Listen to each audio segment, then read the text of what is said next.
বরিশালে বাসদের ৪৪তম প্রতিষ্ঠাবার্ষিকী উদযাপিত। সংস্কার নির্বাচন প্রতিপক্ষ নয়, প্রয়োজন সুনির্দিষ্ট রোডম্যাপ। বাসদ। বরিশাল বাসদের কেন্দ্রীয় কমিটির সাধারণ সম্পাদক বজলুর রশিদ ফিরোজ বলেছেন, জুলাই অভ্যুত্থানে ১৫০০ শহীদদের মধ্যে ১,০০০-এরও বেশি শ্রমজীবী মানুষ। তারা যে বৈষম্যহীন সমাজ গড়ার জন্য প্রাণ দিয়েছেন, সেই চেতনার প্রতি সম্মান রেখে বৈষম্যহীন বাংলাদেশ গড়ার সংগ্রাম বেগবান করতে হবে। শুক্রবার ২২শে নভেম্বর বিকেলে বাংলাদেশের সমাজতান্ত্রিক দলের বাসদ ৪৪তম প্রতিষ্ঠাবার্ষিকী উপলক্ষে বরিশাল নগরের কেন্দ্রীয় শহীদ মিনারে আয়োজিত জনসভায় তিনি একথা বলেন। বজলুর রশিদ বলেন, নির্বাচন ব্যবস্থা সংস্কার করে নির্বাচনে পেশিশক্তি ও টাকার খেলা বন্ধ করতে হবে এবং সংখ্যানুপাতিক নির্বাচন চালু করতে হবে।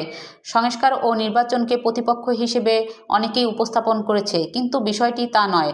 সংস্কার প্রক্রিয়া ও নির্বাচন প্রক্রিয়াকে রাজনৈতিক দলগুলো যুক্ত করে একটি সুনির্দিষ্ট রোডম্যাপ ঘোষণা করা দরকার। বাসদ বরিশাল জেলা শাখার উদ্যোগে এ জনসভায় সভাপতিত্ব করেন বাসদ বরিশাল জেলা শাখার সমন্বয়ক ডক্টর মনীষা চক্রবর্তী।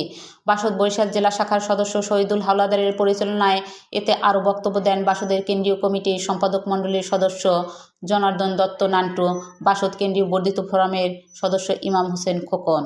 এ সময় বক্তারা বলেন, জুলাই অভ্যুত্থানে ১.৫ সহস্রাধিক ছাত্র জনতা একটি বৈষম্যহীন দেশ গড়ার আশায় প্রাণ দিয়েছে। ছাত্র জনতার এ আত্মত্যাগের মধ্য দিয়ে অর্জিত অন্তর্বর্তী সরকার ১০০ দিন পার করলেও দ্রব্যমূল্য নিয়ন্ত্রণ বা জনজীবনের স্বস্তি ফিরিয়ে আনতে পারেনি। বক্তারা অবিলম্বে গণতন্ত্র উত্তরণের রোডম্যাপ ঘোষণা ও দ্রব্যমূল্য নিয়ন্ত্রণের দাবি জানান। একই সঙ্গে বক্তারা ব্যাটারি চালিত যানবাহন উচ্ছেদ বন্ধ করে বিআরটিএ অনুমোদিত ডিজাইন ও লাইসেন্সের দাবি করেন এবং সব কারখানার যুগোপযোগী বেতন স্কেল, নিয়োগপত্র, সার্ভিস বুকের দাবি করেন।